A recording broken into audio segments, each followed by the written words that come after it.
Today, on History Hour with Spencer Hardenberg, we have 4 very special guests.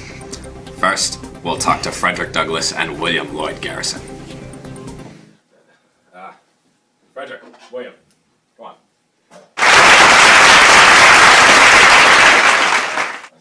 Nice to meet you, William. So, let's see. Frederick, we'll start with you. How about you tell me about your childhood? I was born into slavery in Talbot County, Maryland, in February 1818. I never knew my father, and I was separated from my mother at a very young age. So I was raised by my grandma, Betty Bailey. Betty? At about age 7, I was sold to a man named Hugh Ald in Baltimore, Maryland. Oh, boy. That's tough. William, describe your life and notable childhood experiences to me, please. I was born December 10th, 1805 in Newburyport, Massachusetts. Yes. Due in large measure to the Embargo Act, my father's laziness and his alcohol addiction, he abandoned our family when I was 3 years old and left my mother to take care of us. Terrible. In order to support our family, I sold homemade molasses candy, lemonade, and I would even stack wood. Wow. Well, okay. Doesn't even compare to slavery, though, does it? William, Frederick, both of you seem like very intelligent men. Of course. Mostly William, how are you? Oh, really? Well, I guess we'll find out. How are you educated as a child? Well, I left my family for 3 years to live with a Baptist deacon who supplied me with a limited education. The basics, you know. Yes. Calculating fractions, trigonometry, that good stuff like that. I got you. I went back to live with my mother, and I attended school in the town of Newburyport, where I was, of course, born. Good. Also, I worked in an apprenticeship for a print shop, Okay. and I self-educated myself there quite a bit. Okay. Well, that's quite. And now, Frederick, how about you? As a slave, it must have been quite difficult to educate yourself now. Of course. While in Baltimore with the Alds, my master's wife Sophia began teaching me how to read and write. Eventually, however, because it was illegal to teach a slave how to read and write, I was forced to stop. I continued to educate myself in secret, however, from the neighborhood kids, just reading as much as I could. Yes. This education made me realize that knowledge was going to be the key to my freedom and subsequent prosperity. Okay. Now, William, you're a very accomplished gentleman. What were some of your early accomplishments? Well, at 13 years old, I took on a 7-year apprenticeship as a writer and editor of the Newbury Herald. After various newspaper jobs, I, along with a friend, started my own newspaper company called Free Press. Unfortunately, this company failed. Oh, that's unfortunate. I then moved to Boston and landed a very prestigious job for the National Philanthropist, a newspaper dedicated to temperance and reform. Okay. Now, Frederick, your upbringing sounds quite rough. Of course. After all that, how did you end up as a freeman in the abolitionist movement? After my stay with Hugh Ald, my master, I was sold quite a few times. Once to a man named William Freeland, and once to a brutal man named Edward Covey. Oh, I've heard of him. He's known as a slave breaker. Yes. His brutality made me realize that I needed to escape and get my freedom. Okay, all right. So, Frederick, how were you able to escape the white man? I tried to escape multiple times, twice I think it was, before I was eventually successful. Okay. Finally, on a trip to Baltimore in 1837 with my master, I met the love of my life, Anne Murray. Lovely lady. With her help, on September 3rd, 1838, I was able to escape to New York City, free land. So, William, how does a man like you get involved in the abolitionist movement? Well, it started in 1828 while working for the National Philanthropist. I took a meeting with the anti-slavery editor of a newspaper called The Genius of Emancipation. Okay. This guy's name was Benjamin Lundy. Hey, I had dinner with him last night, actually. Ah, great guy. Good guy. Lundy brought the cause of abolition to my attention when he offered me an editor's position. Editor? Of this amazing newspaper, The Genius of Emancipation, Okay. in Vermont. I eagerly took this job. Of course. Frederick, once you became free, how did you become part of the abolitionist movement? My wife and I settled in New Bedford, Massachusetts, where I became a licensed preacher. I practiced my oratory skills there. There I subscribed to William's newspaper, The Liberator, and began attending... Hello, everyone! This man right here. Began attending abolitionist meetings. Yes. This man really inspired me to become part of the abolitionists. I still hate you. Okay, hey, focus. I wanted to be an active member. A few days later, I electrified the audience with my first speech in Nantucket. After this, the society asked me to become a permanent lecturer, and I agreed. I was an abolitionist. Okay. Yeah. So, William, writing utensil. Do you consider Mr. Benjamin Lundy as one of your influences for joining the abolitionist movement? Well, of course. Were you listening to what I just said? Along with him, I also considered Frederick Douglass for 8 years. Considered until you turned into an idiot. Okay. Can you silence him, please? Shut up. I considered him for 8 years an influence to me because he inspired the whole black community as a successful runaway slave. Yeah, I did. Huh? Yeah, I did. Okay, shut your mouth. I'm going to shut it for you. Okay, hey.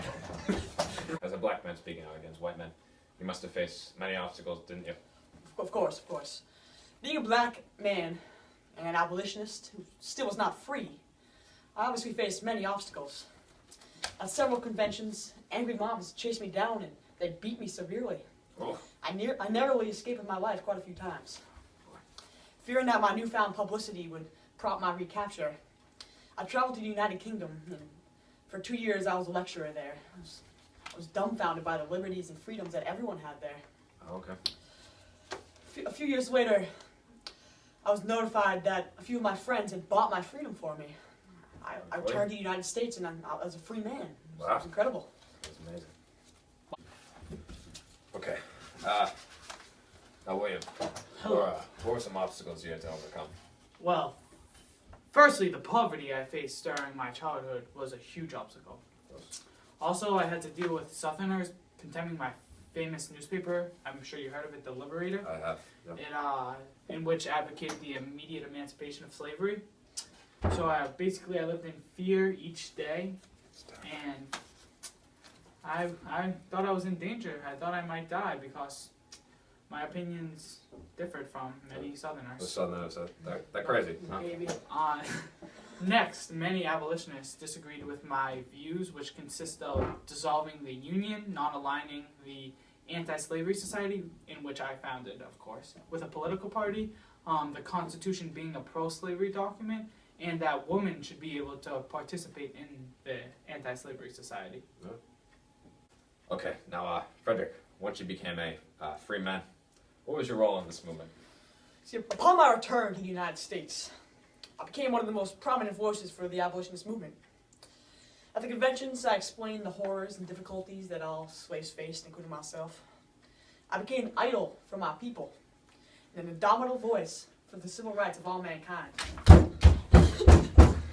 Okay, William, sit down. I also began to realize Frederick's talking.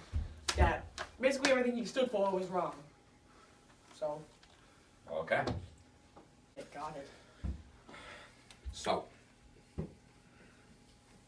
Mr. Garrison, you were very important to the abolitionists now. I agree. What role did you play in that movement, and what were some of your more notable accomplishments?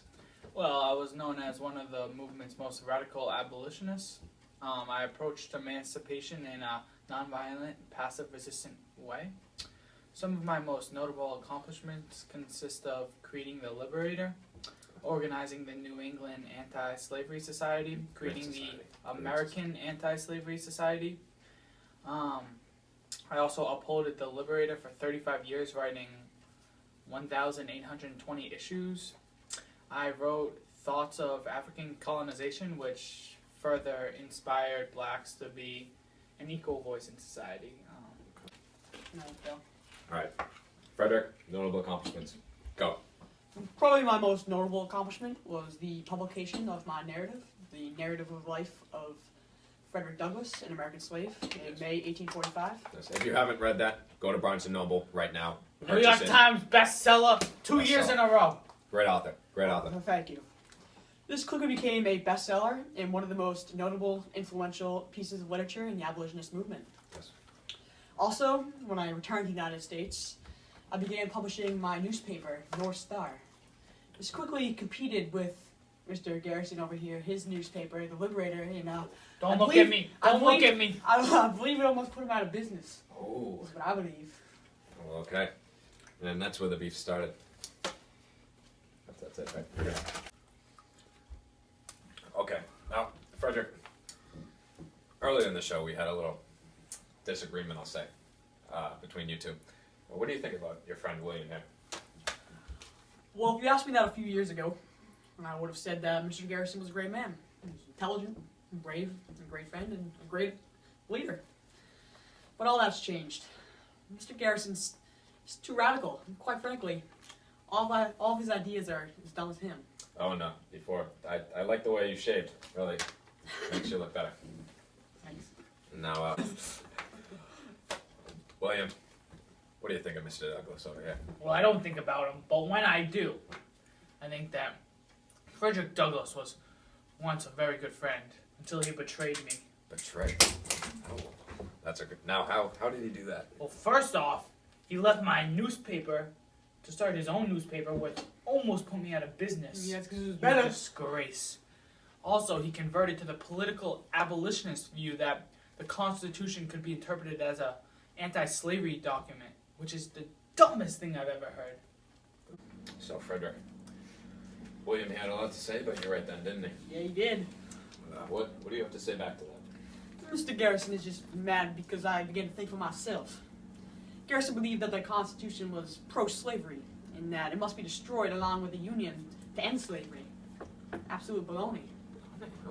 At first I agreed, but then I began to realize that the framers had not intended for the Constitution to allow slavery forever. It was going to come to an end eventually, and that the Constitution could be used as a powerful tool to end slavery. Also, William believed in moral suasion as a means to end slavery. I, however, began to realize that a peaceful end to slavery was never going to work. Violence must be used. So I began to support a civil war, while he still did not. I agree. Violence must be used. Mr. Garrison, Frederick over here just said that you did not support the Civil War. Now, is that an accurate statement? Or? That's 100% accurate. I mean, I thought through moral suasion, us Americans would be able to immediately abolish slavery. I don't know what happened to Douglas's point of view. I don't know what happened to you, Douglas. Anyways, until Lincoln put in issue the Emancipation Proclamation, I really didn't support the war, but I was satisfied after that proclamation because it did make slavery illegal, so